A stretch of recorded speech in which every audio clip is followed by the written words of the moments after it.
Alright guys, and touring some more rooms, we have a ocean view room here. You have bed up against the window. It is 2 twin beds, so they can actually be split and separated.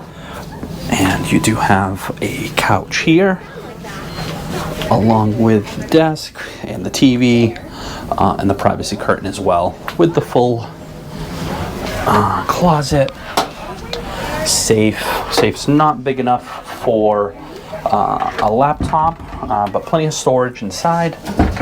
And then you also have the bathroom here as well, with the sink and vanity, the toilet, and the shower. Shower does have doors as opposed to curtain. But this is an ocean view room on the Independence of the Seas.